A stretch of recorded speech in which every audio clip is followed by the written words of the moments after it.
পুরো ভিডিওটা সকাল থেকে শুরু করে সারাদিন কী কাজকর্মগুলো করি সেগুলো দেখার জন্য আমার সঙ্গেই থাকুন, স্কিপ না করে পুরো ভিডিওটা দেখুন, দেখতে থাকুন। আসসালামু আলাইকুম, কেমন আছেন ভিউয়ার্স? আলহামদুলিল্লাহ আমি ভালো আছি, বরাবরের মতো আপনারাও ভালো আছেন।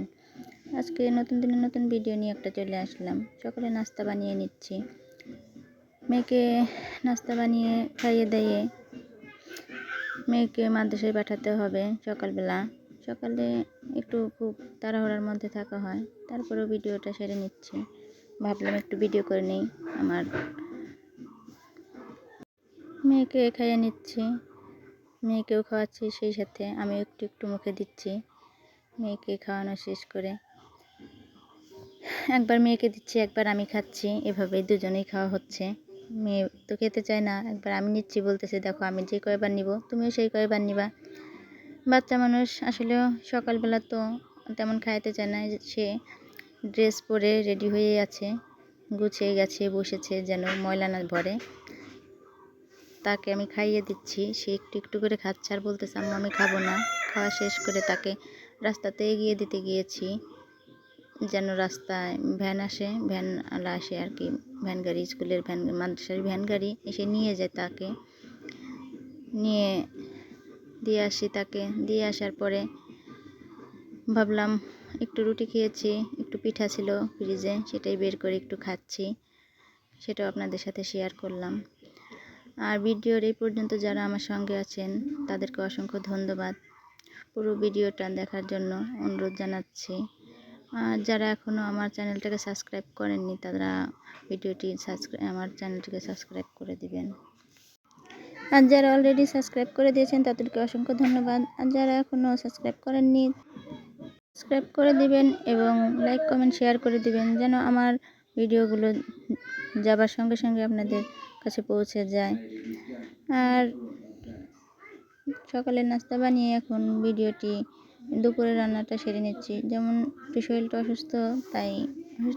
অসুস্থ ছিল, তাই সকালের নাস্তাটা করে নিচ্ছি। এটা হচ্ছে চিংড়ি শুটকি দিয়ে আমি পাতাকপি ভাজি করেছি আর শুধু ভাত রান্না করেছি, একসঙ্গে রান্নাটা সেরে নিয়েছি। রান্নাটা সেরে নিয়ে আমি একটু যেহেতু শরীরটা অসুস্থ ছিল সেহেতু একটু শুয়েছিলাম। শরীরটা অনেক খারাপ, হঠাৎ করে কেমন যেন লাগছে।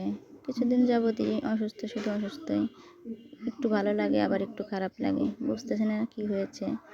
যাই হোক, পাতাকপি দিয়ে চিংড়ি শুটকি দিয়ে ভাজিটা সেরে নিব।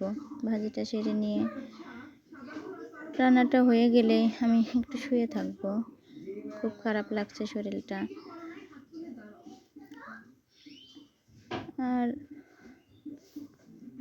দুঃখিত, ভয়েস ওভার দিতে গিয়ে আসলে এত বেশি শব্দ ছিল, আশেপাশে এত বেশি শব্দ হচ্ছিল, এর জন্য আমি চরমভাবে দুঃখিত। আপনারা আসলে বিষয়টাকে খারাপভাবে নেবেন না। আপনাদের কাছে আমি ক্ষমা চাচ্ছি এবং আপনারা ক্ষমা দৃষ্টিতে দেখবেন। আসলে সবসময় এমন হয় না। যে সমস্ত আপুরা ভাইয়ারা আসলে আমাকে ভালোবেসে আমার ভিডিওগুলো দেখেন তাদেরকে অসংখ্য ধন্যবাদ। তারা কমেন্টে অনেক সুন্দর সুন্দর কমেন্ট করে, এগুলো দেখে আসলে আমার মনে হচ্ছে আমি ভিডিও আরও সুন্দর করে বানাতে চেষ্টা করি। আসলে অসুস্থতার কারণে ভিডিওগুলো বানানো হচ্ছে না। আমি খুব শীঘ্রই ডাক্তারের কাছে যাব, ডাক্তারের কাছে গিয়ে আর কি আপনাদের সাথে সেটাও শেয়ার করব। ডাক্তার দেখাবো, ডাক্তার দেখিয়ে একটু সুস্থ হলে রেগুলার ভিডিও দেওয়ার চেষ্টা করব। আমি এই ভিডিওটা 2 দিন আগে করেছিলাম, আসলে আমার 3 দিন ধরে ভিডিওই দেওয়া হচ্ছে না। তাই আমাদের এদিকে বিদ্যুতেরও অনেক ডিস্টার্ব দিচ্ছে, বিদ্যুৎ থাকছে না। যেহেতু আমি আর কি ওয়াইফাই দিয়ে আমার সব কাজ করা হয়, আমাদের বাড়িতে ওয়াইফাই আছে, ওয়াইফাই দিয়ে আমি সব সময় এডিটিং করি এবং ওয়াইফাই দিয়ে সব কিছু চালানো হচ্ছে। এর জন্য বিদ্যুৎ না থাকলে একটু কষ্টই হয়ে যায়। চেষ্টা করব। আমি শুয়েছিলাম, শুয়ে থেকে উঠে বিছানা গুছিয়ে চলে গেলাম ছাদে বৃষ্টি হয়েছিল, অনেক পাতা জমে আছে, ভাবলাম ছাদটা সরে পরিষ্কার করে রেখে আসি। আসলে মেয়েদের শরীর ভালো থাকুক বা না থাকুক, আসলে মেয়েদের ভিতরে অনেক ধৈর্য, আসলে ধৈর্য না রাখলে হয় না। এই জন্য আর কি আপনাদের বলতে চাই, সবাই ধৈর্য করুন। মেয়েরা সংসার করতে গেলে একটু কষ্ট তো হবে। ধৈর্য না ধরলে সফলতা পাওয়া যায় না। আসলে ধৈর্য ধরলে অনেক কিছু করা যায়। তাই মেয়েদের জীবনটা এমনই, ধৈর্য ধরতে ধরতে একসময় সফলতা অবশ্যই আসবে। কষ্টের পরে সুখ, সুখের পরেই সব কিছু পাওয়া যায়। যখন আপনি কষ্ট সহ্য করতে পারবেন তখন দেখবেন সুখটাও আপনার হাতের মুঠোয় চলে এসেছে। তাই এটাই মেয়েদের জীবন। আজ এই পর্যন্তই।